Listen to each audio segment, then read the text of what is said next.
Hello, and a big welcome to all of you out there who are listening and watching this podcast today. Today we have Mary Homicz. Welcome to you. Oh, thank you. And you're sitting out in the forest. It's so nice with your Yeah. background. Yep, in the Northern California redwoods. Aha. Is that a special place? It Yeah. it technically is. It's a very big tourist area in California. Where I am very specifically isn't a tourist destination, but about a half hour away from me, Avenue of the Giants is. Hmm. And so we got some of the tallest trees in the world here. Wow, hmm that's great. Is that a special kind of trees? Um, Yep, they are. There's also different types of redwood trees too. So I forget what these ones are called. There's a Northern California redwood tree or something like that. And then there's ones in Southern California that are sequoias. They're actually known for their circumference and they're massive. I'm about 6 foot tall, and when I take a picture next to one of those trees, I look like a dwarf. But the ones here are known for their height, and I think the tallest tree in the world is I want to say it's in the Oric State Park, which is actually where I'm doing my endurance ride next month. I forget how tall it is or where it is. I know they keep the location a secret, so nobody goes out to it. okay, they want to Mhm. keep it. I can imagine. Yeah, people will decide to cut down a tree just for the glory of it out here. Yeah. Yeah, so today is about horses, and Yeah. uh, and please tell us what you are doing. So what I'm doing is I'm an equine trainer and horsemanship instructor. I specialize in sustainable equine fitness and rider fitness, as well as endurance riding. And I mainly use an adaptive learning approach for both horse and rider. All right. Do you work on a riding school, or do you have your horses yourself, or how is it? I have a little riding program on my location, and I also travel for my equine trainings or lessons on individuals' own horses. For my lesson program where I'm located, I use my own horses. I have four of them. Two of them are my primary lesson horses, but I also do trail lessons with another horse. And then the fourth one, I got him last fall, so he's going to slowly work into the program. Wow, so you have a lot to do.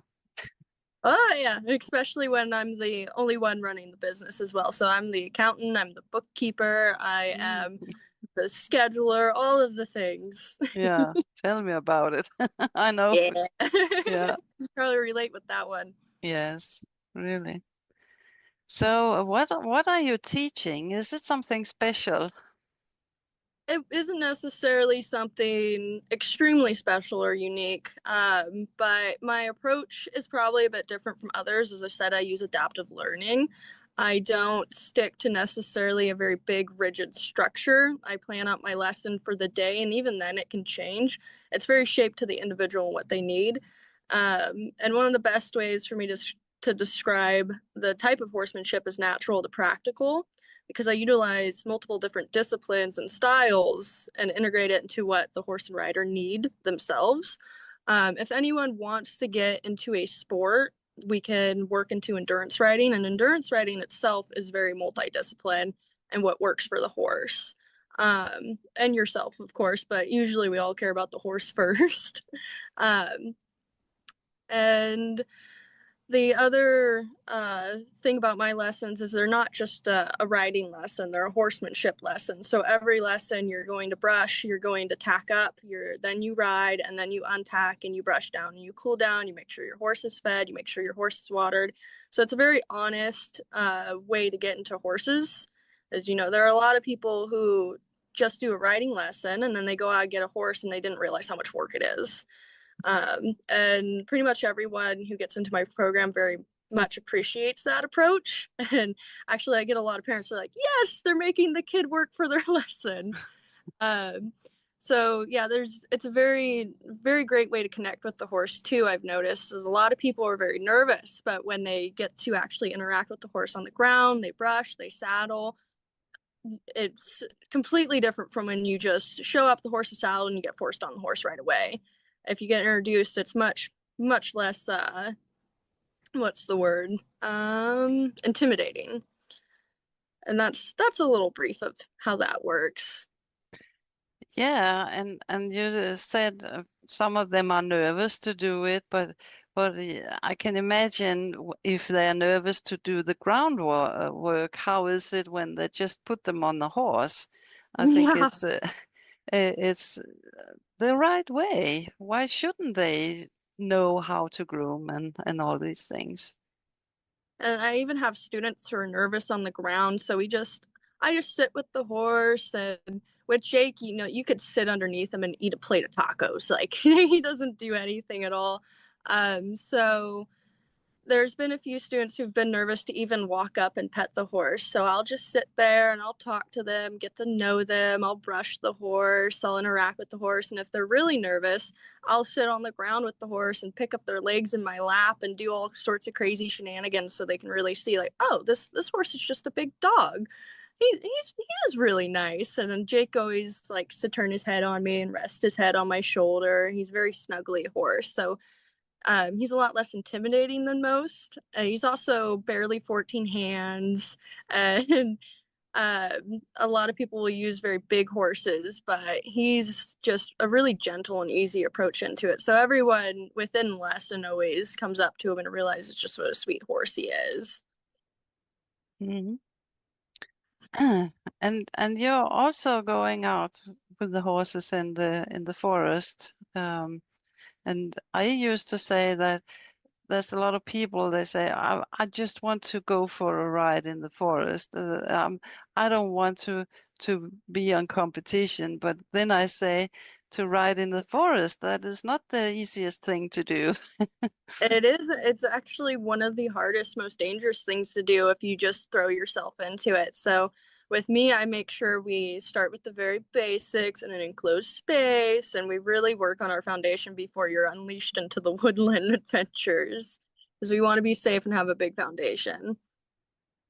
Yeah, and the horses, yeah, I guess that they are used to it, but even if they're used to it, it's a great thing to just go Mhm. out in the forest. Yeah, your horse also definitely needs to be prepared for it as well. It takes a Yeah. lot more training in a lot of ways. Mm. Yeah, especially if you go alone. Oh yeah, that's what I do almost all of the time, but I've had my herd for 20 years. So I'm very adapted to that, but I work with individuals specifically on trail riding and moving out of arena riding, and it's a process to Mm. really make sure they're safe and they're confident and comfortable, especially by themselves. There's a lot more safety rules to follow with that too. Mm. How long have you been doing this? So I've actually been technically riding since before I was born, when my mother was carrying me. So I'm a third generation horsewoman. It all started with my grandmother with her horse Pokey, and it just trickled down the generations. Wow. But you haven't had students since you were born. No, technically not, but I've been doing my business for 4 years, but I've been teaching for 5 or 6 because I worked for a ranch in 2020, 2021, something like that. My memory is fuzzy since it's early.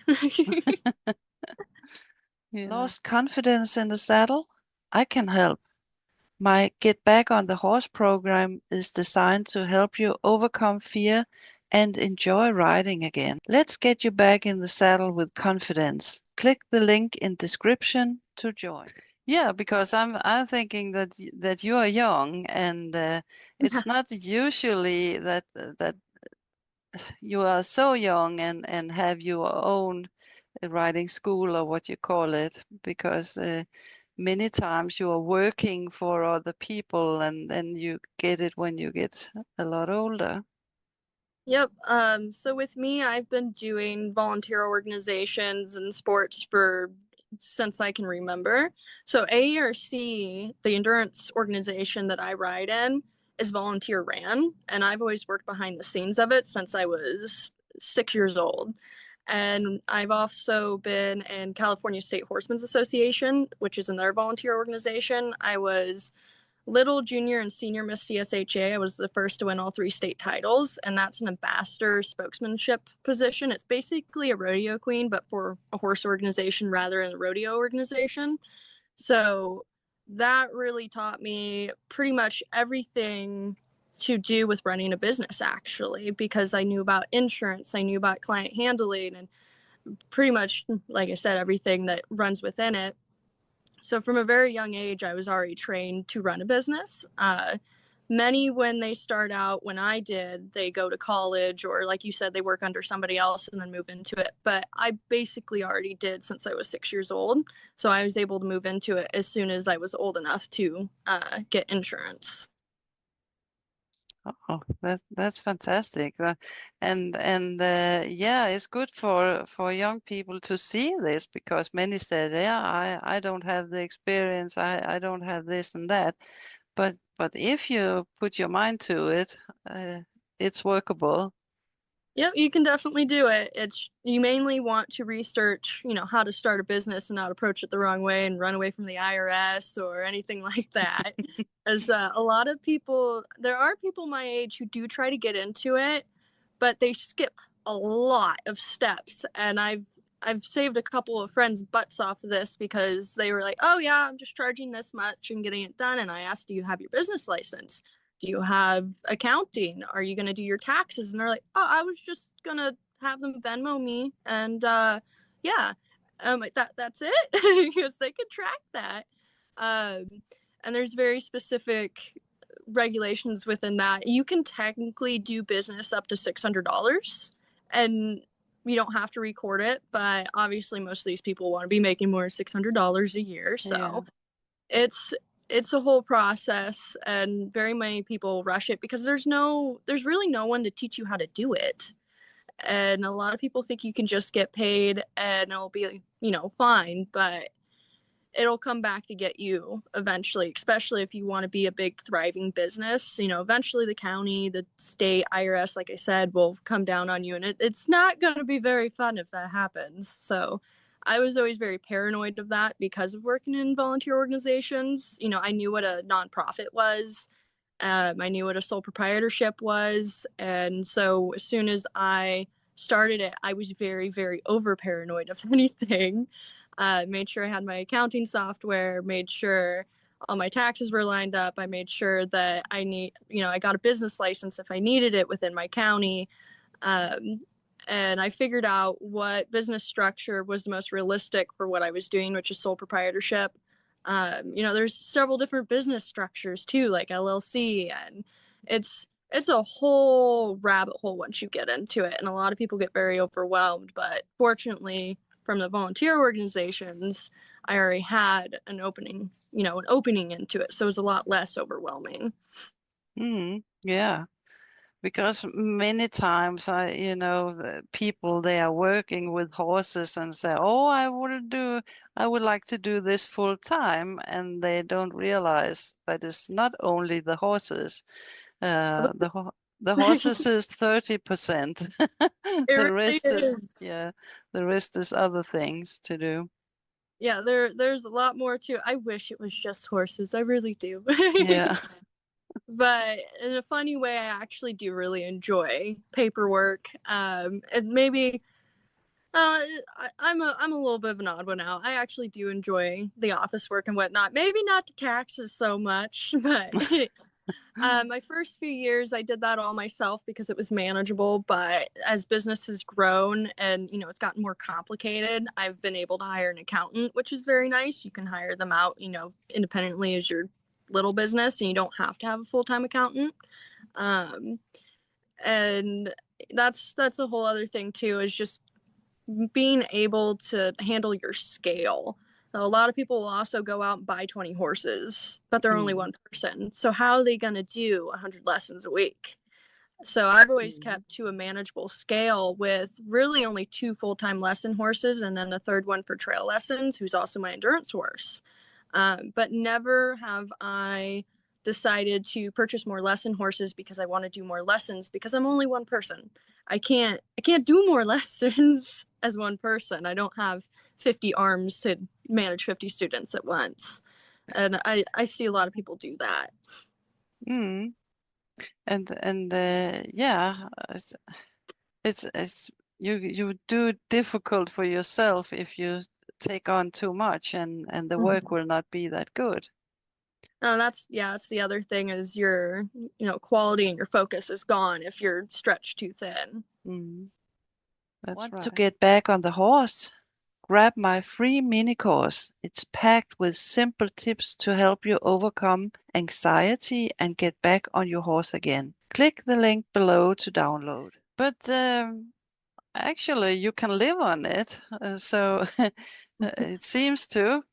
And do you have an advice for somebody who wants to do this? As I said before, definitely do your research. And if you're not somebody who has experience, from childhood to adulthood with volunteer organizations like I was, definitely work under somebody reputable first. Very much research them, look at all the reviews, all of the things. There are a lot of people who are very good business people, but aren't very good horse people. So you really want to look at, if they're actually good horse people, like that you're going to want to learn from, and if that's the type of horsemanship you want to represent and promote when you get into it. So ideally, you want to work under somebody else, learn how the business works, and then just very slowly work yourself independently into the business. And it's a lot more doable than most realize if you just buckle down, do your research. If you are starting from a really young age, then I definitely recommend volunteer organizations. A lot of people don't want to get into it because it's basically free labor, but it's a very good work experience, such as AERC and CSHA, and every state has some type of horse organization that you can volunteer for. You can also work yourself up to being a board member or a president of a region, or heck, even the president of the organization if you want to. And that's a much more laid back and easy experience to learn from when it comes to running a program. And then that translates into running a business. So definitely do your research, be methodical, be patient, don't rush into it. Just take your time.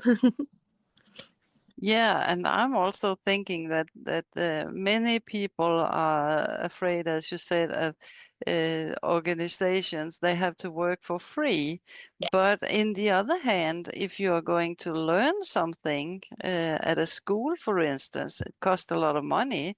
So here you get the experience for free. So don't think of it like that you working for free. Just think of it, you shouldn't pay. Oh, that's exactly it. It's free. It's free schooling, which is what CSHA royalty program was for me, and that we've often referenced it as.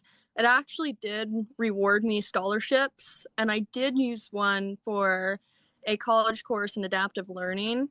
So I've selectively done college courses for semesters to gain a little bit of knowledge, but I haven't needed to go to school to learn to be a horsemanship instructor and run my own business. The volunteer organizations provided enough knowledge for that. And like you said, it was free. And I even got scholarship money to go to school if I so choose. But it wasn't needed because of how much they gave me. And a lot of people will just jump right into school. I've noticed mainly for the social experience, there's a peer pressure to go to school when you really don't need to. And there's the argument that, well, the first 2 years are free. Well, but how are you going to live? You still got to go get a part-time job. You still got to pay for your living expenses when you could be working instead and just saving up money rather than, spending all your time in a school where you could be gaining the same knowledge and experience either at a volunteer organization. And most people will actually hire you as a lower level assistant trainer without having gone to school if you already have a base set of skills and knowledge. So often school isn't always needed for this type of job. I would recommend, if you really want to go to school for it, to go in for business, not necessarily equines, because you can go work under somebody else and get paid to learn how to do it. Mm-hmm. How is your mother also in the business, or she's just a horsewoman? So she was never in the paid business, but she worked very closely with the volunteer organization. She was the CSHA state endurance chairman, and she worked very highly in AERC. She was a rear board member, which is Redwood Empire Endurance Riders. And she's who I can really accredit with getting me into it early. I can imagine.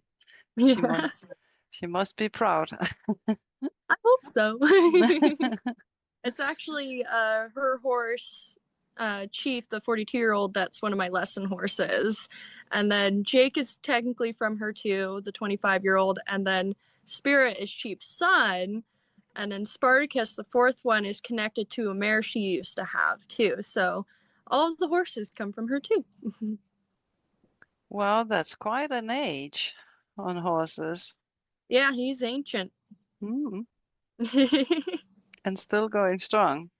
Oh, very strong. Yeah, I had lunch with my vet the other day, and I always do the thing where I'm like, "Oh, someday the day's gonna come," and he reassures me and says, "Just keep feeding him soup. He'll live another 6 years. It's all right." But yeah, he's a very spunky old gentleman. Mm. That's great. That's great. Yeah. Anything you would like to tell us about? Do you have a good story about some student or anything? So I got my early morning brain on currently. So a good one is when I was still in Weaverville. So I started my business in Weaverville, California, where I was born, and then I moved to Humboldt County.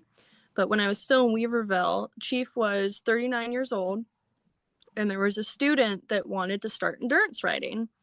And Chief was still fit and sound enough to do what's called an LD, that's limited distance ride, and that's a ride under 50 miles. Anything 50 miles and above is considered an endurance ride. And my mother held the LaGrange Ditch Ride in Weaverville on 4th of July, and she had a 25-mile distance and a 50-mile distance. So these were also our home trails. And we had the goal to work her into doing her first endurance ride and Chief's last. So we were able to do that. He did the 25 miles and he earned what was called the Turtle Award, which is the last place within cutoff time.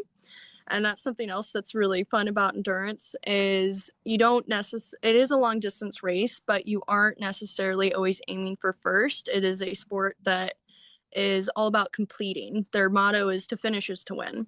So they even go so far as to award the last place person with the Turtle Award. And it's actually a very difficult award to get because you are slow racing with the people in the back. You have to make it within cutoff time, but you don't want to be so far back that you're not going to make it. So you don't want to be dead last. You have to time it just right to know that you're going to make it within cutoff time and pulse down. And there was one other lady behind us who didn't pulse down, and Chief did. So the student won the Turtle Award, and it's known to probably be one of the hardest awards to get. So she went up to her little sister with her little turtle belt buckle and went, "I got the hardest award to win." And so, yeah, that was a very wonderful experience for her. And it's also a very heavily veterinarian regulated sport. There's multiple vet checks depending on the distance. So you have to be checked in when you get to the ride to ensure your horse's trail sound. And then there's a vet check in the middle of the ride. There's going to be more in the middle of the ride depending on the distance. And then there's a vet check at the end of the ride. And then if you're also top 10, you qualify for something called best condition. And you can also show for that. We weren't top 10, so we didn't show for that. But that was a very good experience for her into the horse world as well, because it shows a place where animal welfare and fitness is paramount. Mm-hmm. Yeah. Great, great, great story. Yeah. you know, we don't have these kind of things in Scandinavia, so it's so great to hear about it, what is happening over there. It's a very big sport over here. I think Yeah. it's, I forget which other countries it's in. I do believe Australia has endurance as well. FEI does endurance, but I'm primarily in the American Endurance Ride Conference route of it. And, you know, as in the name, America, it's only in America. Something we didn't fully confirm is that Chief is likely the oldest horse to have ever completed an AERC sanctioned ride. But we never got on to confirming that. I probably will eventually. I'll get to it, but I've never heard of another 39-year-old that completed a ride, so it's very likely. No, it's what breed is he? He is half Morgan, half Arabian. Oh, wow. Yeah, very, very great mix. Yeah. And I'm pretty sure that his Arabian line is derived from the Polish side. I know that Spirit, his mother, was. The Spirit's 3/4 Arabian and 1/4 Morgan. And then there is another Morgan that was in endurance that's around the same age as Chief. I'm not 100% sure he's alive because I can't find anything on it. But last we heard is that he was 38 years old and working in a therapy program, still being used. And he is the highest recorded mileage ARC horse in history with, I think it was 35 to 38,000 miles. Wow. Yeah, and still doing fantastic. Same breed as Chief. They even went to the same rides together and were on the same trails. And I'm actually very curious to see if they're related. Yeah, can imagine. Yeah. So that's a great story, and nice to hear that horses can be that old. You're not so used to that. Yeah, they can definitely be ancient. It does depend on breed. It also depends on care because something that has been changing is the life expectancy. It's often referred that 30 years old is the new 20 years old. With, you know, advancing veterinary medicine and different feeds being more accessible was one of the biggest things when your horse gets older is their teeth grind away eventually. So what are they gonna eat? So Yeah. Chief completely soaked feed and has for, I do believe, 7 years. Okay. But, you know, 50 years ago, that would have been so much more difficult to achieve. And now we have complete feeds that you can fully soak for them, which really helps with the average life expectancy. And what really trips me out is that the oldest horse ever recorded was old Billy at 62 years old, and he lived in the 1700s to the 1800s, which is a very fascinating outlier of horses. He was extremely fit and working into his 50s, I do believe. He was a barge horse. Wow.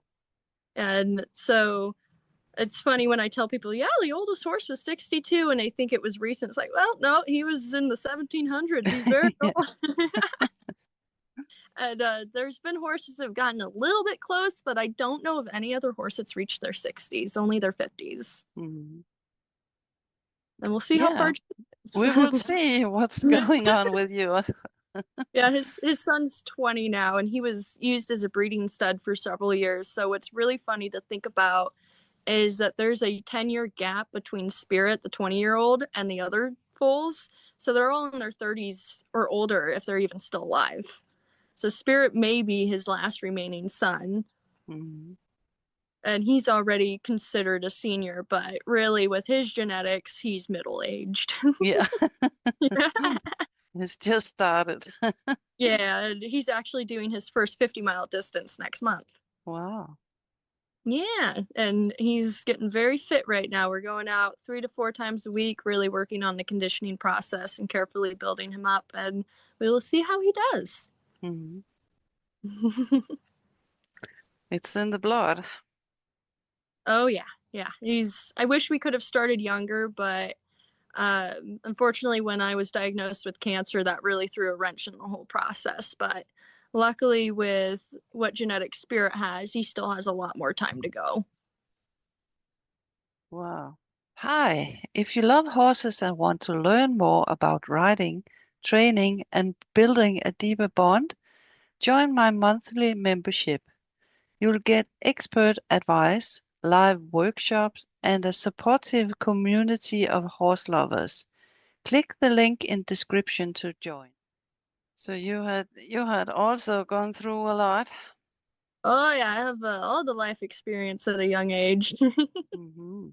As in 2015, when I was 12 years old, I was diagnosed with Ewing's sarcoma, which is it was a bone cancer that started in my right shoulder and it later metastasized to my lungs because the doctors took a really long time to take an X-ray because they thought that I was a 12-year-old lying for attention. So that whenever I went to the emergency room, they wouldn't take an X-ray, and they said I needed a referral, and that took months. So finally got that done. They took the X-ray and went, "Oh no, there is something there," and quickly got rushed to UC Davis, and then later UCSF. And fortunately, I had a really great team, and we got myself all clear of cancer within a year. But the radiation and the chemotherapy, left me with long-term side effects like polyneuropathy and a few other oddball things. I got dietary issues too, but I've been able to slowly rebuild myself with that, and it's something that really helps me to understand other people when I'm helping them rebuild, because I work with a lot of disabled, older disabled people with their own horses and help them adapt to being able to continue riding.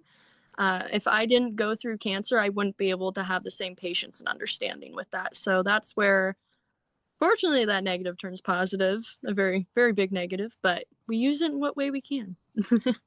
Yeah, that's right. We we have it for a reason, they said. Yep. But you are well now, as well as you can be. Yeah, as well as I can be. Mm. Like I said, I still struggle with the neuropathy, but it's not something that can really ever get better. It usually actually gets worse and spreads throughout your body more, and it causes numbness and tingling. Um, but there are ways to sort of make it better with consistent exercise and being consistent with a healthy diet, but really what that does is just slows the progression. So really I'm just trying my best to adapt to it, and I have horses that I've had for so long that they've adapted to me, which makes it very, very helpful. And I've been riding for so long, it's muscle memory. So that's one of the only things I can still efficiently do is work with horses. Every time I try to pick up a new skill, it's almost impossible because my muscle memory is just shot. So it takes me a very, very long time to learn how to do something new. When I was using a power drill to work on a fence, I couldn't get the bit in the drill. I couldn't use the drill properly. I kept dropping it and all these things. But whenever I'm on a horse and holding the reins, it's natural because my body just knows how to do it. So like my dexterity, my grip strength, all of that is just completely different. Like I can't feel objects in my hands sometimes. I'll just randomly drop things while I'm talking to someone. So it's an interesting thing to work around, but as I said, it fortunately helps me have more patience and understanding for others. Mm. And the horses is helping so much. Oh yeah. Yeah, Uh, they help a lot. s- yeah, physically and yeah, everything. I don't think I'd be able to keep going if I didn't have them around, because what would I be doing otherwise? That's right. Uh, and Chief is actually who I rode while I was recovering. Actually, I rode him during treatment when I wasn't supposed to, because if I had fallen and hit my head, that would have been a much more serious injury versus if I was healthy. But we took it mostly slow. There was one day I galloped him around and I shouldn't have, and my mom was yelling at me, but I was 13 years old, so and he took care of me. I've never actually fallen off of Chief technically. I there's there was one time I got my foot caught in the stirrup getting on him really quick and I fell on my butt and he stared at me funny. And then there was one time I overshot him getting on bareback and landed on the other side, and he looked at me funny then too. But he's never thrown me. He's never done anything of the sort, and it's actually quite strange to think about having a horse for 20 years that you've rode so many miles on and you've never had a serious accident with. But, you know, to be fair, he was 22 years old when I started with him. So he was already a, you know, finally aged gentleman at that point. Yeah. Wow. It's fantastic to have a horse that long. That's Yeah. yeah. Yeah, it was a process to rebuild into working with Spirit too, because he was green. So he was very much dangerous for a cancer survivor and someone recovering. So I had to work with Chief for a few years and then build up to the other horses and slowly make it back to Spirit. And now Spirit is actually just like him. And that was something where I really learned to have patience for horses. It takes a long time for them. And something I noticed too is that Chief was extra gentle with me compared to when I was healthy because he sensed something was wrong. With Spirit, he was 10 times more ballistic. He did not know what to do with me. It freaked him out. And I've had him since he was born when I was 3 years old. So, you know, we played tag in the pastures. We chased each other. We were very, very connected. But once I'd gone through radiation, I think my theory is that he could sense the radiation. And he just didn't want to interact with me because something was wrong with me. So that was a really hard pill to swallow because I thought he hated me with my 14-year-old brain. So I had to work through that and understand that no, I'm just not in a spot he's comfortable with. There's something he senses that he is not comfortable with, and I have to respect that and be very slow with him. And that taught me a whole lot at a young age, and that still translates into what I do today. Yeah, I can imagine. And we learn so much from the horses as well. He had learned you something that you can give to other people. Exactly. Yeah, they're the best teachers. Yes, really. Yeah, so nice to hear about all this. So, yeah, do you have a lot of students? So you work every day, or how is your day look So like? how I do it is, and this is actually something I would advise people on too that are getting started, is very much pay attention to how you schedule because you don't want to work every day. You will blow yourself and your horses out.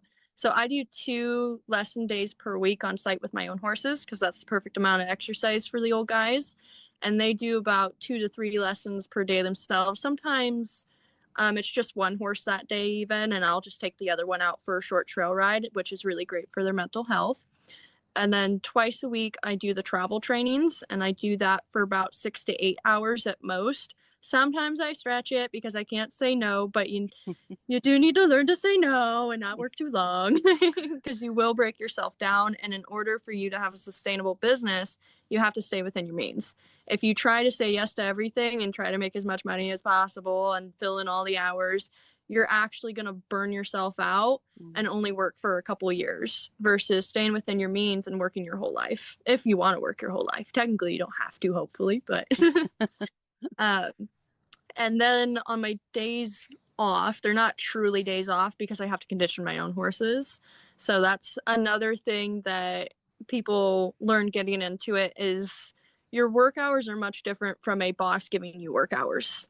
You're always working when they're your own horses. You still got to feed them every day. You still got to clean up after them. So Spirit and I have the 3 to 4 day a week training schedule, which usually with the way that I have lessons structured, I fortunately have a few hours left to take him out. And then I try my best to take the 2 lessons horses out twice a week, once a week, so that they get a little mental health trail ride essentially, and they're retuned up because you know working with multiple people all day every day can be pretty draining for them too. They very much do well and enjoy it overall, but if that's all they're doing and it just slowly builds up more and more and more, you're going to drain their mental health. So it's important to check in on your horses, and their main, you know, enjoyment is trail rides. So I take them out for their little couple mile zooming around the woods, and that recharges them for the work week. Yeah, sounds like the right thing. And as you said, you always have to work when you have horses, but it don't feel like work. Yeah, and that's the really nice thing is that even though I'm working all the time, I want to. I want to get up in the morning. I want to go feed my horses. I want to go sit in the pasture with them and make sure they're walking around normal and That's all of right. the things. Yeah. And I try my best to encourage that same, passion and motivation within my students too, with how I introduce them into it. Yeah. So nice to hear about it, and new things for me also with your horses and everything. So thank you so much for being here today. And Thank you for having me. do you have anything last word you want to say? Not that I know of. I got major foggy, cloudy morning neuropathy brain. No, I think it went well. So Oh, thank yeah. you. I try my best. Okay, then we will say goodbye, and thanks to all of you who have been listening and watching this podcast. And please subscribe so we can meet more people out in the world. So thank you so much for today, and thank you, Mary, for being here. You're welcome.